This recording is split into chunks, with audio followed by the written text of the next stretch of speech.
Oi, pessoal. Meu nome é Ana, eu sou professora de Química e estudo licenciatura em Química na UFMG. Nessa aula de hoje, nós vamos continuar falando sobre as funções orgânicas e vamos conhecer um pouco mais as características dos ácidos carboxílicos. Os ácidos carboxílicos possuem como grupo funcional a carboxila. As carboxilas são caracterizadas pela presença de um carbono que realiza uma ligação dupla com o oxigênio e uma simples com a hidroxila. O grupo funcional está representado aqui. Esse R é o restante da minha cadeia carbônica. Eu trouxe também alguns exemplos de alguns compostos que possuem os ácidos carboxílicos como grupo funcional característico. Em relação às propriedades físicas dos ácidos carboxílicos, nós podemos dizer que, de um modo geral, eles tendem a ser solúveis em solventes orgânicos. Entretanto, aqueles ácidos carboxílicos que apresentam até 4 carbonos em sua cadeia são solúveis também em água. Os ácidos carboxílicos que possuem até 9 carbonos em sua estrutura são líquidos nas condições ambientes. Os ácidos carboxílicos podem realizar interações intermoleculares do tipo ligação de hidrogênio devido à presença da hidroxila, que é o OH, que está ligado a partir de uma ligação simples ao carbono da função.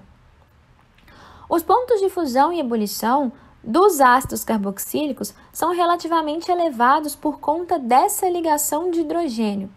Entretanto, é muito mais interessante, falar de ponto de fusão e ebulição quando a gente está comparando essas características de compostos diferentes. Mas a tendência geral é que os ácidos apresentem pontos de fusão e ebulição elevados se comparado a outros compostos que possuem a massa molar semelhante, por exemplo. Os ácidos carboxílicos que possuem poucos carbonos em sua estrutura possuem um cheiro bastante característico. À medida que essa cadeia cresce, esse cheiro característico diminui porque a volatilidade do composto também é reduzida.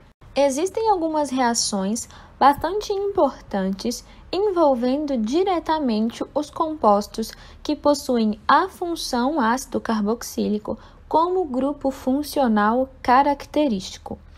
A primeira dessas reações é a reação de esterificação. Nessa reação, o ácido carboxílico é um reagente que, ao reagir com um álcool, sempre vai dar origem a um éster e água. Essa reação de esterificação é conhecida também como esterificação de Fischer. O que acontece nesse caso é que o ácido carboxílico, ou seja, um composto que possui o grupo ácido carboxílico como grupo funcional, ao reagir com um composto que possui o grupo OH, caracterizando um álcool, como grupo funcional, sempre vai dar origem a um éster e a moléculas de água. Esse éster, a estrutura desse éster, depende diretamente da estrutura do ácido carboxílico que está reagindo e também da estrutura do álcool. A segunda reação é a reação de neutralização. O ácido carboxílico, como o próprio nome já diz, é um ácido e todo ácido, ao reagir com uma base, vai dar origem a um sal e água. Então, o ácido carboxílico, quando reage com uma base inorgânica, vai originar um sal de ácido carboxílico, ou seja, um sal derivado de um ácido carboxílico e também moléculas de água. O ácido carboxílico pode sofrer redução e quando ele sofre redução, ele dá origem a um álcool, ele dá origem a um composto que possui o OH ligado a um carbono saturado, caracterizando a função álcool. E também os ácidos carboxílicos podem sofrer reações de eliminação. Quando o ácido carboxílico sofre reação de eliminação, nós também podemos dizer que ele foi desidratado. É como se ele tivesse perdido uma molécula de água, né? Uma água. E dessa forma, ele vai originar um anidrido mais água. Agora que nós já conhecemos algumas das principais características dos ácidos carboxílicos, nós vamos aprender a dar nomes para esses compostos. A regra geral é a seguinte: nós vamos falar a palavra ácido, seguida do prefixo, de um infixo, e a terminação será em -oico. O prefixo, ele indica a quantidade de carbonos que nós temos presentes na minha estrutura, na cadeia principal, certo? E essa quantidade de carbonos é aquela que nós já conhecemos: met, quando eu tenho um carbono; et, quando eu tenho 2 carbonos; prop, quando eu tenho 3; but, quando eu tenho 4, e assim por diante. O infixo informa, o tipo de ligação existente entre os carbonos. Quando o infixo é -an, significa que eu tenho somente ligações simples presentes entre o carbono. Quando é -en, eu tenho pelo menos uma dupla, e quando é -in, eu tenho pelo menos uma tripla. Caso a minha estrutura seja ramificada ou insaturada, ou pode ser os dois também, deve-se identificar a posição do ramo e da insaturação ao nomear o composto. Eu identifico a posição do ramo e da insaturação numerando a minha cadeia. Lembrando que a função, nesse caso, sempre tem preferência para assumir o menor número possível quando eu numero a minha estrutura.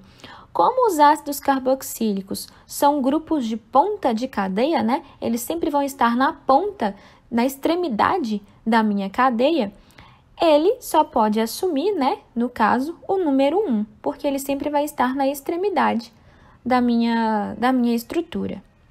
Eu trouxe aqui um exemplo, nesse exemplo, a minha estrutura, repare bem, ela tem 2 carbonos presentes. Portanto, o meu prefixo será et. O infixo é -an, porque eu só tenho ligações simples entre os carbonos. A terminação é -oico. Então, eu tenho um ácido etanoico. Nesses outros 2 exemplos, nós temos na primeira estrutura 4 carbonos presentes na cadeia principal e nenhuma ramificação. Portanto, o meu prefixo será but, o infixo será -an, porque eu também só tenho ligações simples entre os carbonos. Logo, eu tenho o ácido butanoico. Já na segunda estrutura, eu tenho uma ramificação presente no carbono 2. Mas, na minha cadeia principal, eu tenho somente 4 carbonos. Logo, o meu prefixo também será but e o infixo será -an, porque eu também só tenho ligações simples entre os carbonos. Logo, eu tenho um ácido 2-metil, porque eu tenho uma ramificação presente no carbono 2, butanoico, por causa das outras regras, de utilização do prefixo, infixo e da terminação. Logo, essa estrutura corresponde ao ácido 2-metil-butanoico. E, por fim, eu gostaria de falar sobre o ácido acético, que é um composto que possui a função ácido carboxílico e está bastante presente no nosso dia a dia. O ácido acético também pode ser chamado de ácido etanoico, por conta da sua estrutura, que possui somente 2 carbonos, ligações simples entre os carbonos. O ácido acético, de forma natural, ele pode ser obtido por meio do metabolismo de micro-organismos que utilizam alguma fonte de carbono em um processo fermentativo e liberam o ácido acético como metabólito. Ele também pode ser obtido de forma não natural, de forma sintética. É muito utilizado como solvente na indústria e é o principal componente do vinagre. É o ácido acético que dá aquele cheiro característico ao vinagre que nós utilizamos em casa. Bom, pessoal, por hoje é só. Espero que vocês tenham gostado da nossa aula. Qualquer dúvida ou sugestão podem deixar aqui nos comentários E na próxima semana, nós vamos continuar falando sobre as funções orgânicas e vamos conhecer um pouco mais sobre as aminas e as amidas. Eu espero vocês. Até lá!